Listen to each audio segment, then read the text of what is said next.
Good morning everyone, welcome back to my channel. কেমন আছো তোমরা সবাই? আশা করছি সবাই খুব ভালো আছো। আমিও বেশ ভালো আছি। আমার আরও একটা নতুন দিনের নতুন ব্লগে তোমাদের অনেক ভালোবাসা আর ওয়েলকাম জানিয়ে আজকের ব্লগটা শুরু করলাম। আজকে হচ্ছে ফেব্রুয়ারির 3 তারিখ। বাচ্চা এখন প্রায় 10টার কাছাকাছি। সকালবেলা ওঠার পর প্রথমেই ব্রাশ করে ফ্রেশ হয়ে নিয়েছি, তার সাথে বাসি কাজও কমপ্লিট। একটা ডিটক্স ড্রিঙ্ক বানিয়েছিলাম, সেটাই বাইরে দাঁড়িয়ে আমি আর রিন্টু খেলাম। আর এতক্ষণে আমি এখন বিছানাটা গুছিয়ে নিচ্ছি, কারণ রিন্টু তো একটু লেট করে ওঠে। তোমাদের তো আমি অনেকবার বলেছি এর আগেও, সেই জন্য আমার বিছানাটা গোছাতে একটু লেট হয়ে যায়। তো ও উঠে যাওয়ার পর ও এখন গেছে ফ্রেশ হতে, কারণ ও ওই 11:15 নাগাদ বেরিয়ে যাবে কাজে। আমি এই টাইমটাতে ঘরটা আরেকবার ভালোভাবে একটু ঝাড় দিয়ে নিচ্ছি। বিছানাটাও গোছানো কমপ্লিট। আসলে এতদিন তো ছিলাম না, বহরমপুর থেকে আসার পর ঘরটা খুব ভালোভাবে আমার ডিপ ক্লিন করাও হয়নি। খাটের তলাটাও একদমই ঝাড় দেওয়া হয়েছিল না, কারণ একদিন থাকার পরই তো আমি আবার বহরমপুর চলে গেছিলাম। তোমরা তো আশা করি সেই ব্লগগুলো দেখেইছো। সেই জন্য আজকে একটু ভালোভাবে ঘরটা ঝাড় দিয়ে মুছে নিয়েছি। আর একবার খাটটা যেহেতু ঝাড় দিলাম, সেই জন্য ভালো করে আরও একবার ঝাড় দিয়ে নিলাম। শীতটা তো প্রায় চলেই গেছে। এখন সকালবেলার দিকটা ঘরের ভেতর বেশ গরম গরম লাগে। বাইরে দেখো রোদটাও এই দিকে অনেকটা কমে গেছে। শীতকালটায় আমার এই সাইডটায় বেশি রোদ আসে, আর গরমকালটায় এদিকটায় রোদ অতটা আসে না। আজকে ভালোই গরম গরম লাগছে। ঘরটা ঝাড় দেওয়ার পর বাইরেটাও একটু ভালো করে ঝাড় দিয়ে নিয়েছি, আর এখন এদিকটা লাগিয়ে দেবো, কারণ এই ঘরের কাজ আপাতত শেষ। এখন যাব রান্নাঘরে।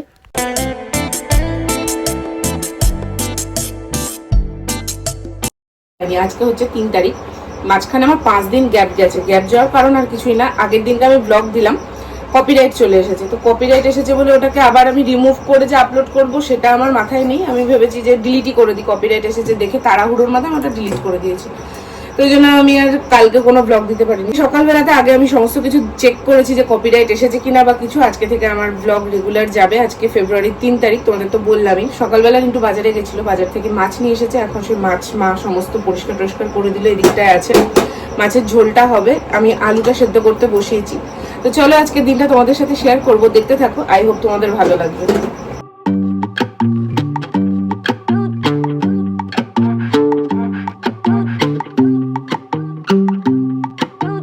মাছের ঝোলের আলু সেদ্ধ করা কমপ্লিট। তার সাথে মাছের ঝোলের যা যা লাগে সেগুলো আমি সকালবেলাতেই যখনই ডিটক্স ড্রিঙ্কটা বানাচ্ছিলাম তখনই বানিয়ে নিয়েছিলাম। আজকে যেহেতু মার ছুটি, সেই জন্য ভাবলাম প্রথমে ব্রেকফাস্ট করে নিই, তারপরেই সমস্ত কাজ এক এক করে করব। সেই জন্য আগে এখানে আমি একটু রুটিটা ভেজে নিচ্ছি। কালকে রুটি ছিল আমার। সকালবেলা এরকম রুটি থাকলে একটু তেলে ভেজে নিয়ে খেতেই ভালো লাগে, নাহলে কেমন একটা গন্ধ লাগে আমার, জানি না, মানে ওই আটার একটা গন্ধ লাগে। তো সেই জন্য এখানে আমি রুটিটা একটু ভেজে নিলাম। রুটি আর সমস্ত রকম সবজি দিয়ে একটা তরকারি ছিল, সেটা দিয়ে এখন আমি ব্রেকফাস্ট করব।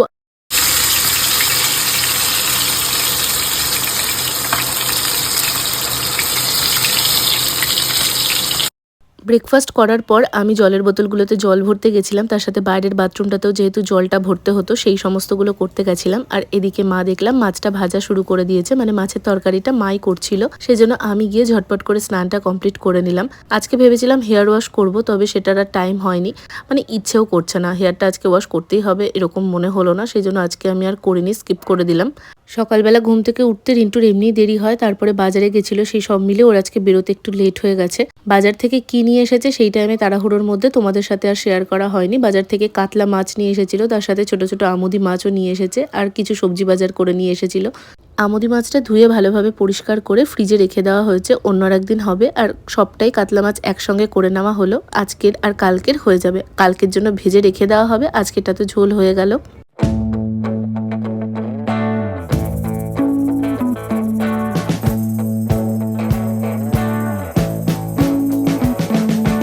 এদিকে স্নান করার পর আমি কিভাবে নিজে স্কিন কেয়ার করি সেটাই তোমাদের সঙ্গে একটু ছোট করে শেয়ার করলাম। Good afternoon. বাচ্চা এখন 1টা। সকাল থেকে আমি তোমাদের সঙ্গে কথা বলার একদমই সময় পাইনি। আসলে সময় পাইনি বলা ভুল, আমি এডিটিংয়ের কাজ নিয়ে একটু ব্যস্ত ছিলাম। তারপর চটপট করে এখন স্নান করে আসলাম।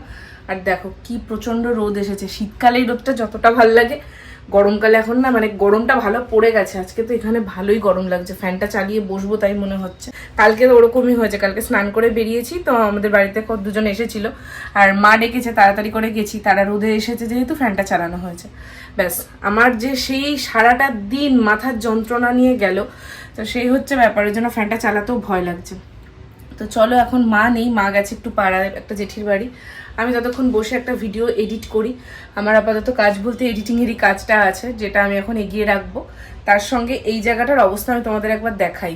এই জায়গাটার অবস্থা দেখো, সকালবেলা রিন্টু কাজে বেরোনোর সময় সব উল্টোপাল্টা করে রেখে গেছে, তো এটাকেও ফটফট গুছাবো।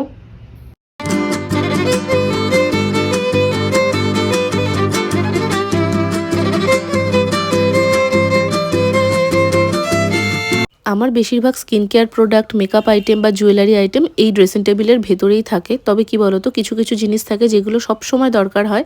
সেরকম কয়েকটা প্রোডাক্ট আমি হাতের কাজটায় ওপরে রাখি, কারণ কাজে বেরোনোর সময় তাড়াহুড়োর মধ্যে ওই আলমারি খুলে নেওয়ার একটু অসুবিধে হয়েই যায়। সেই জন্য ওই ওপরটা করে থাকে। আর সেগুলো রিন্টু পুরো ছড়িয়ে ফেলেছিল। দেখলে খাটটাতে এখনো বেশ ভালোই রোদ আসে আর খাটটা গরম গরম হয়ে যায়। সেই জন্য এদিকে মা কয়েকটা জামা কাপড় কেচে দিয়েছিল, সেগুলো শুকিয়ে গেছে। মা এই মুহূর্তে বাড়িতে ছিল না, সেই জন্য ওগুলোকে আমি আবার তুলে নিয়ে এসে ভাঁজ করে রেখে দিচ্ছি।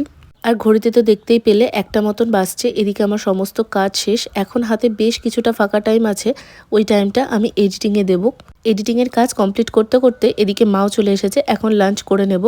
তবে আজকে তোমাদের সাথে লাঞ্চের মেনু আলাদাভাবে আর শেয়ার করা হয়নি। ওই তো তখন দেখলে মাছের ঝোল হয়েছিল, এইটুকুটাই আমার মনে আছে। যেহেতু ভিডিওটা বেশ কিছুদিন আগের, সেই জন্য আমার এই মুহূর্তে এক্স্যাক্টলি মনে নেই কি রান্না হয়েছিল। খাওয়া দাওয়া কমপ্লিট করার পর দুপুরবেলার খাওয়ার যে বাসনগুলো হয়েছিল সেগুলোকে সব ধুয়ে টুয়ে এখন আমি চলে এসেছি আমার ঘরে। এখন বাজছে ওই 2:45 মতন। এখন আমি একটু ঘুমাবো। খাওয়া দাওয়া কমপ্লিট করেই যে ঘুমোতে চলে এসেছি এমনটা নয়। ওই যে বললাম বাসন ধুয়েছি, তারপর মার ঘরে বসে একটুক্ষণ কথা বলে তারপরেই এসেছি। তোমাদের সঙ্গে একদম সন্ধ্যেবেলা দেখা হবে।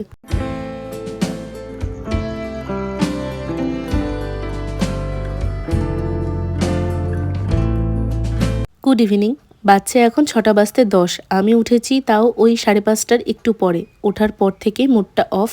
একটা অদ্ভুত স্বপ্ন দেখেছি। কিছু কিছু জিনিস দেখবে শেয়ার করা যায় না চাইলেও, তো সেই স্বপ্নটা নিয়েই না মুডটা একটু অফ আছে আমার। আবার এগুলো নিয়ে না বড্ড বেশি মাথা ব্যথা হয়ে যায়। কেন দেখলাম, কি কারণে দেখলাম। খারাপ কিছু হতে বা বিপদ আসতে 2 মিনিট সময় লাগে না, সেই জন্য এগুলো নিয়ে আমার ভাবনা চিন্তা একটু বেশিই থাকে। ওঠার পর বেশ কিছুটা টাইম চুপ করে নিজের মতন কাটালাম, তার সাথে একটু হনুমান চালিসা শুনছিলাম। আচ্ছা তোমরা আমাকে জানিও তো, এটা শোনার সব থেকে পারফেক্ট টাইম কখন? আমি সেই মতোই শুনবো। আমি প্রত্যেক দিনই শুনি, আর শুনতে শুনতে মন্ত্রটা আমার মুখস্থও হয়ে গেছে। তবে আমি ওরকম কোনো রুটিন মেনে শুনি না। যখন ভালো লাগে, যখন মন ভালো লাগে না, দুরকম সময়েই আমি শুনে ফেলি। আসলে কখন শোনা উচিত এটা আমি ঠিক জানি না, তো সেই জন্য আমার যখন ভালো লাগে তখন আমি শুনি। এদিকে খাটের ওপর বেশ কয়েকটা জামা কাপড় ছিল, সেগুলোকেও ভাঁজ করে রাখলাম। দিনের বেলায় বেলা বাড়ার সাথে সাথে বেশ গরম গরম লাগলেও সন্ধ্যেবেলা থেকে কিন্তু আবার একটু শীত শীত লাগছে। সেজন্য গায়ে একটা পাতলা জ্যাকেট দিয়ে এখন চলে আসলাম রান্নাঘরে। একটু চা বানাবো, তবে আজকে ভাবছি একটু লেবু চা বানাবো। ওই যে সেদিনকে দেখালাম না তোমাদের, রিন্টু বাজার থেকে অনেকগুলো লেবু নিয়ে এসেছে, আর সেটা দেখার পর থেকেই আমার লেবু চা খেতে ইচ্ছা করছে। আমার না লিকার চা বা দুধ চার থেকে লেবু চাটা বেশি ভালো লাগে। লেবু, চাট মশলা, তার সঙ্গে সামান্য পরিমাণে চিনি দিয়ে চাটা বানিয়েছিলাম। সত্যি কথা বলতে বেশ ভালো লেগেছিল। আরও একদিন বানিয়েছিলাম জানো তো, তবে ওর মধ্যে একটু বিট নুন দিয়েছিলাম। ওটা অতটা আমার ভালো লাগেনি, তবে আজকেরটা সত্যি খুব ভালো লেগেছিল।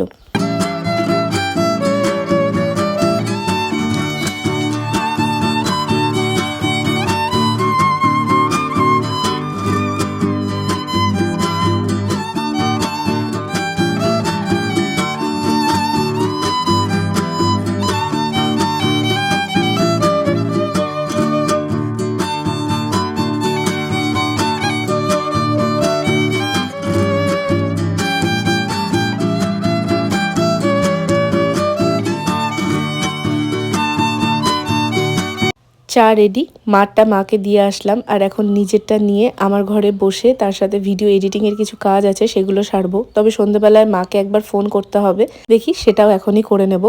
এবার বহরমপুরে গিয়ে প্রত্যেকটা দিনই তো ডকুমেন্টসের কাজ নিয়ে বেরোতে হয়েছে। তারপর এদিক ওদিক ঘুরেছি, শরীরটাও খারাপ ছিল, সেভাবে ঘরের কোনো কাজ তো করতেই হয়নি। আসার পর আবার গেছিলাম, সব মিলিয়ে বড্ড বেশি ঘোরাঘুরি হয়ে গেছে। আবার একটা রুটিনে ফিরতে একটু সময় লাগছে, তার সাথে মনটাও বসতে চাইছে না। শুধু মনে হচ্ছে একটু কোথাও ঘুরে আসি, একটু বাইরে ঘুরতে যাই। তো যাই হোক, আজকে সারাটা দিন তো দেখতেই পেলে টুকটাক ঘরের বেশ কিছু কাজ ছিল। আর এখন 1 কাপ গরম চা বেশ এনজয় করেই খেলাম।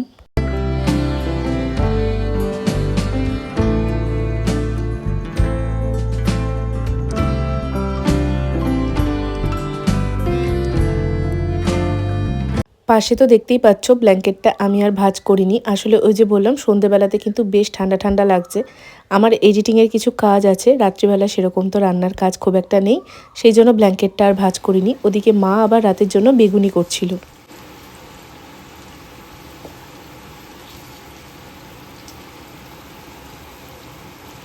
রাতে আমরা বেশিরভাগ দিন রুটিই খাই, তবে মাঝে সাঝে যদি মাছ হয় বা কখনো খুব ইচ্ছে হয় তাহলে ভাত খাওয়া হয়। আজকে যেহেতু মাছ হয়েছে সেই জন্য রাত্রে ভাতই খাওয়া হবে, সেই জন্যই বেগুনি হচ্ছে, আলু ভাজা আছে, ডাল আছে। আগে একদিন তোমাদের তো বলছিলাম আমার আলমারিতে সোয়েটারের জায়গাটা একদম অগোছালো হয়ে আছে, তো বেশ কিছু সোয়েটার ও ঘরে ছিল রিন্টুর, সেগুলো ঢোকাতে গিয়ে দেখলাম পুরোটাই নামিয়ে গোছানোটাই ভালো হবে। আলমারি আমার অগোছালো একদমই ভালো লাগে না, জিনিসপত্র খুঁজেও পাওয়া যায় না, সেই জন্য আমি প্রথমে না হাত পাচ্ছিলাম না, আমার আলমারিটা বেশ উঁচু, ওই পিঁড়েটা নিয়ে আসলাম, তারপরে সমস্ত সোয়েটার নামিয়ে নিয়েছি আর তারপর খুব ভালোভাবে জায়গাটা গোছাবো। সোয়েটারের জায়গায় আমার রিন্টুর দুজনার সোয়েটারই যেহেতু থাকে, ওই জন্য ও নিজের একটা সোয়েটার বার করতে গেলে সব অগোছালো করে ফেলেছে। ওই ব্যাঙ্গালোর যাওয়ার আগে যেহেতু সোয়েটার বের করেছিল আর সেই টাইমটা আমি ছিলাম না, তো পুরোটাই অগোছালো হয়ে গেছে, সেই জন্য সমস্তটা নামিয়ে আজকে আমি এই জায়গাটাকে ভালো করে আবার জিনিসগুলো ভাঁজ করে গুছিয়ে রেখেছি।